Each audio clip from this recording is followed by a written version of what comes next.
یہ حقیقت ہے کہ قیامت سے پہلے ایسے لوگ آئیں گے جو بہت ہی طاقتور ہوں گے۔ ایسی طاقت کسی کے پاس بھی نہیں ہوگی۔ یہ زمین پہ موجود تمام سمندر اور دریا وغیرہ کا پانی پی جائیں گے، کھیتی اور پھل بھی کھا جائیں گے۔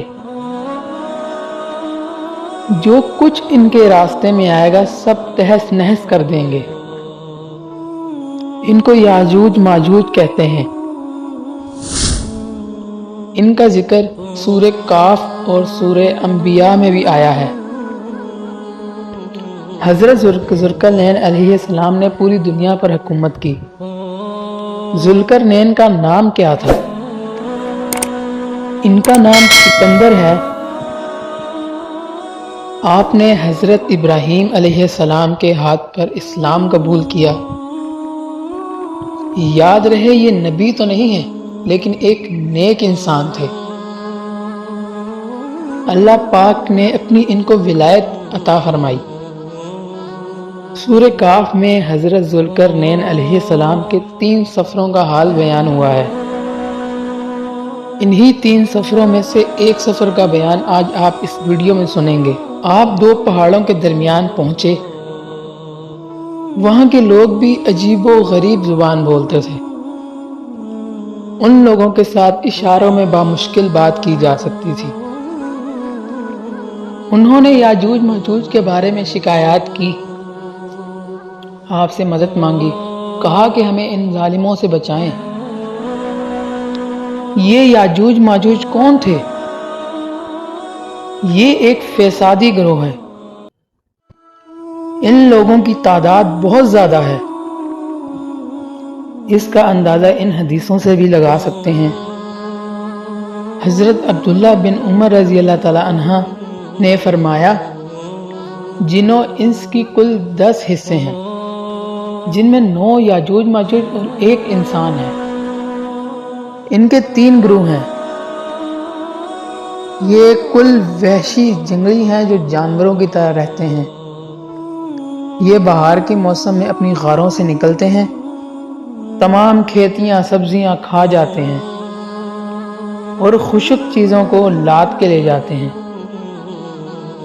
یہ بڑے چھوٹے جانور یہاں تک کہ سانپ، بچھو، گرگٹ سب کو کھا جاتے ہیں۔ جب حضرت ذوالقرنین علیہ السلام سے لوگوں نے شکایت کی تو ہمیں ان یاجوج ماجوج کے ظلم سے بچائیں، اور کہا کہ بے شک اس کے بدلے مال لے لیں۔ تو حضرت ذوالقرنین علیہ السلام نے فرمایا کہ میرے پاس تو اللہ کا دیا ہوا سب کچھ ہے، مجھے تمہارے مال کی ضرورت نہیں ہے، بس تم اس کام میں میری مدد کرو۔ آپ نے دونوں پہاڑوں کے درمیان گہری کھدائی کروائی، اتنی کہ زمین سے پانی نکل آیا۔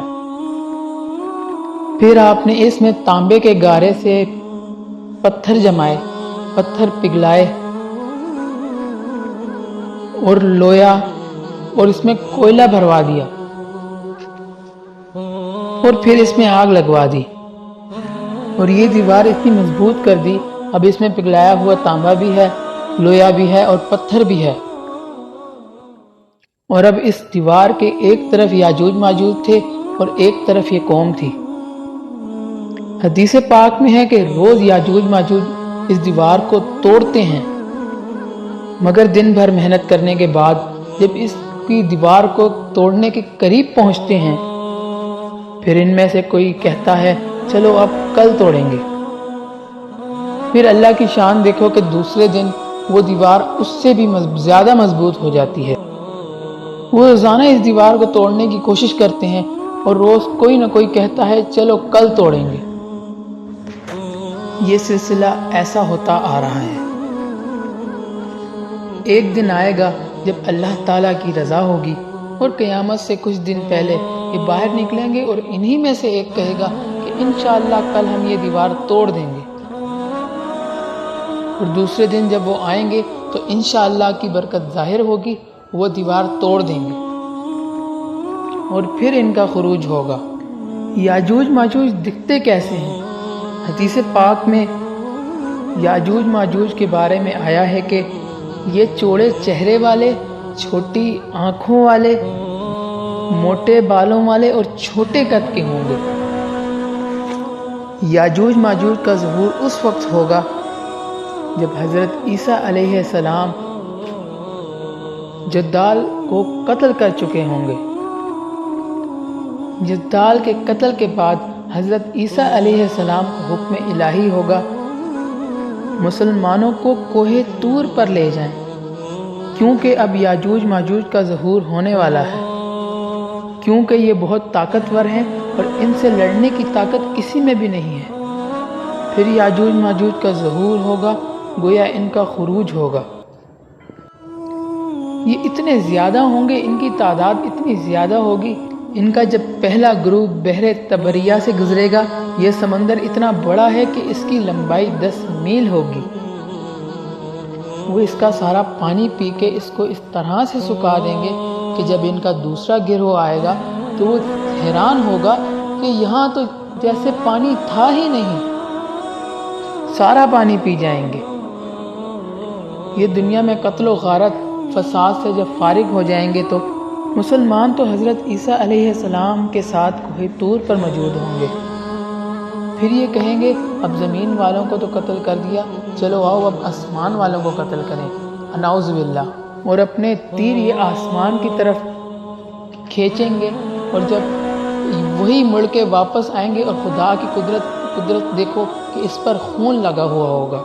اور دوسری جانب حضرت عیسیٰ علیہ السلام اپنے ساتھیوں کے ساتھ مل کر اللہ تعالیٰ سے دعا فرمائیں گے، اور اس دعا کی برکت سے اللہ تعالیٰ ان کی گردنوں میں ایک کیڑا پیدا فرمائے گا اور یہ سب ہلاک ہو جائیں گے۔ جب حضرت عیسیٰ علیہ السلام اپنے مسلمان ساتھیوں کے ساتھ کوہ طور سے نیچے اتریں گے تو ان کی لاشوں کا ڈھیر دیکھیں گے۔